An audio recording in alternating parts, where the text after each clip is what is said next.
These characters reminded us how awkward growing up can be. Hey everyone, I'm Rebecca and welcome to Watch Mojo. Today we're counting down our picks for the top 10 big mouth characters. Like that guy, Daniel, that you met? Oh, Leah likes Daniel. Leah will slit your throat. Nice. Third-person threat. This list is pretty self-explanatory. We're looking at our favorite characters from this no-holds-barred coming-of-age comedy. Let's get to the list. Number 10, Jay Bilzerian. The youngest member of the dysfunctional Bilzerian family, Jay is the proud perv of the friend group. He doesn't have a hormone monster yet, but then again, as Maurice points out, he basically is a walking, talking hormone monster. And remember that time I tried to wash you and you were just like wet for 3 days? So wet. Sopping wet. Yeah, and like so moldy. Jealous much, bitch? Fond of his pillows, Jay is open with his friends about his raging mojo and attracted to both sexes. That was actually my first kiss. It was my first guy kiss. What did you think? Hey man, a mouth's a mouth. Stop quoting your dad's law commercials. Why don't you make me? He keeps it real, but his intensity can be too much for some people. Still, his zero-filter attitude makes him one of the funniest kids on the show. God, Jay, you're so good at the before-sex stuff. Yeah, for girls and guys, bro. Oh yeah. Number 9, Matthew. I have a whole backstory about how I used to live in Texas, and I got bullied online. They called me the steer queer. Nobody wants to hear about that. Exactly. They just want me to be sharp and cutting and funny. The openly gay student of the class, Matthew is outwardly all confidence and sass. He dishes out advice, snark, and witty insights at the drop of a hat, and seems to have himself figured out, while the others are still struggling. Relax, Queen. It's just girl talk. Well, I'm not a girl. Right, but you're not like a boy. Jeez. You don't fit in anywhere. But despite this outward confidence, Matthew is quite lonely, and as sensitive about growing up as anyone else.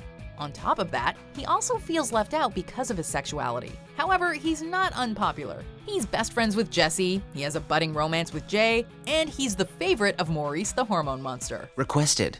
Aiden. I'll follow you back. Matthew. Matthew.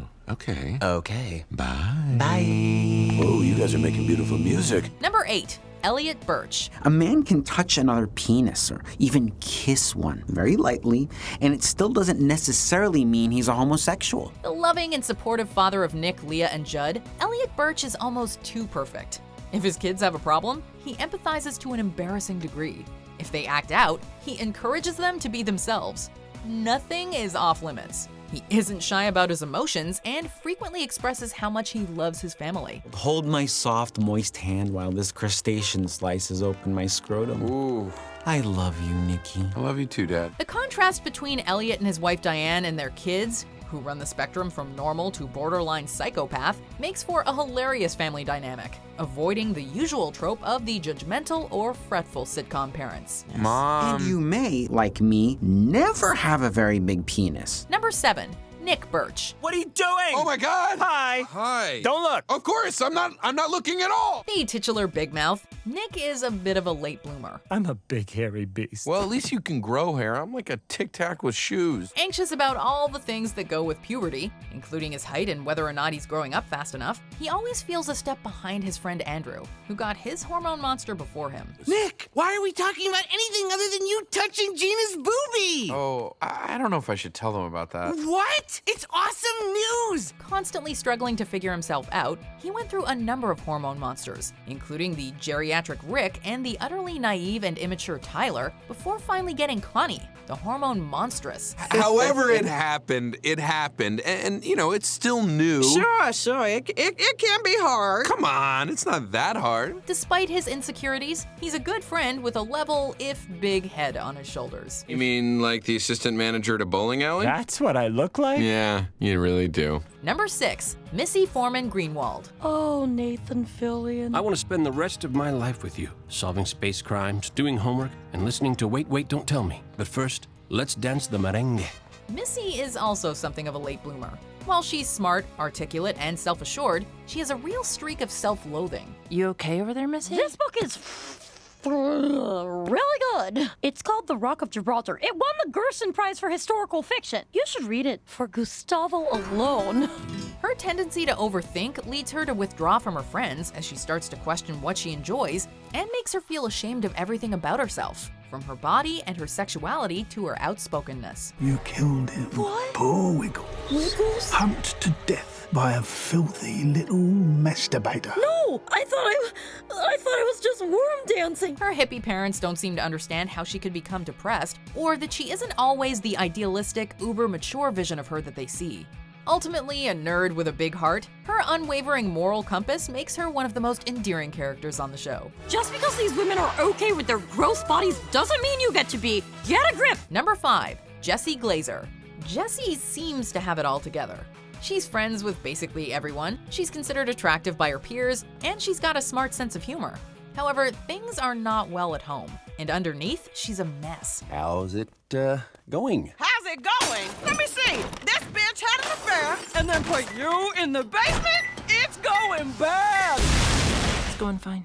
Cool. Her parents' constant fighting and their impending divorce have triggered a lot of issues for her, including depression and acting out. For example, by shoplifting and experimenting with drugs. Fortunately for her, she has one of the best hormone monstresses in the business to help her combat the emotional storms. Now let's fling ourselves onto the bed and cry so hard no sound comes out. Wry and tough, Jessi is a good kid at heart, and there's a reason why she's so popular. Whoa. I've never noticed how cool your house is before, Missy. Yeah. Monica, what is this hypnotic music that's like giving me life right now? Number 4, Andrew Glouberman. The first of the gang to hit puberty and get assigned a hormone monster, Andrew is an icebreaker for his friends, going through the mystifying changes they can't quite understand. Something of an unexpected hit with the ladies, Andrew is constantly trying to balance his crushes with the confusion of what it means to grow up. Unfortunately, he doesn't exactly have the best role models at home, with an overly fretful mother and an overbearing and intensely critical father. No, that's it. I think that's it. I think 3. Yeah, I like 3 people. Andrew, did this talk help? I guess. Good. I'm gonna go lie down on the floor in the den and open mail. Andrew's tendency to internalize the negative family input has caused him to lash out. Hopefully, Nick and his other friends can help to set him right before it's too late. Jesus. That is some weird-ass toxic masculinity. Number 3, Coach Steve. I call it the brush. Okay. Because it's one brush I use for all my parts. My head, my teeth, my peanut. Your peanut. And my asshole. Jesus in my vagina. That poor brush. Despite all the troubles the kids have growing up, Coach Steve is a living cautionary tale of why going through those growing pains is so important. No way! Let's put aside for just a moment that you are our sex ed teacher. Yeah, guy. Coach Steve, have you ever had sex? What? Of course not. I'm not a mommy or a daddy. Not that we don't love this stunted in adolescence weirdo. The naive man-child does his best to guide the kids through this confusing patch of their lives. But when it comes right down to it, he's more incompetent than they are. All right, guys. Today we're focusing on sexual education, which I am now qualified to teach because I recently made thick in the warm. Maybe if he'd had a more functional hormone monster than Rick, he would have turned out better? Chief Mom of a squirrel. As always, you're spot on, my dude. I should probably talk to Jay. And I should probably talk to Coach Steve. All the same, his good nature and upbeat attitude, fearing no shame or judgment, makes him a strangely good role model in some senses, and one of the funniest characters on the show. You okay, Andrew? These things, they're just skits, right? Most of them are, but that one seems like it really happened. Number 2, Connie the Hormone Monstress. Why not just take what we want and save that money for Bonnaroo tickets? The female personification of hormones, Connie is fun and flirty, but also a little scary. Not to mention that the way she says bubble bath is absolutely legendary. We shall reach up that little pygmy's ass and pull out his heart! His ass heart! First, Jessi's full-time hormone monstress, and then Missy and Nick's, she oozes confidence, a sense of glamour, and the occasional sob fest by the bucketful. In equal measure witty, passionate, and forthright, she's every bit a match for her male counterpart Maurice, and apparently smells a heck of a lot better too. Which isn't exactly a surprise. Why do you smell so good? Because I don't use deodorant and I only take bubble baths. Am I the only one who thought that John Hamm as Scallops was a great character? Or the talking pubes, maybe? Some of my favorites are actually on the honorable mentions of this list, so let's check those out and then we will get to our fairly obvious number 1 pick. You up here for some advice? You know, sometimes it feels like you're the only one I can turn to. I get it. The living don't always have all the answers. Yeah. Lucky for you, I'm trapped between 2 realms. Hey guys, me and Gina are co-hosting a Valentine's Day fiesta tonight at my mom's condo. For the record, it's not my party. Damn it! There comes a time in every man's life when he must choose between his wife and guaranteed automatic diarrhea. It'll be our secret. No one has to know. I would know. And so would my wife, because of the relentless fecal explosion. Oh, who are you? Who am I? Andrew. I'm the shame wizard, of course. The shame wizard? The shame wizard! Oh. Yes, Andrew, and I've been waiting for you. No. Don't sit with the kid with the rolly backpack. He can't read social cues. Hi, you're looking at me. How tall are you? There's a monster next to you. Hey, what's up, Caleb? Before we continue, be sure to subscribe to our channel and ring the bell to get notified about our latest videos. You have the option to be notified for occasional videos or all of them. If you're on your phone, make sure you go into your settings and switch on notifications. Number 1, Maurice Maury Beverley, the hormone monster. Okay, I should tell you, this is school, and we need boundaries. If you want me to go away, you know what you have to do.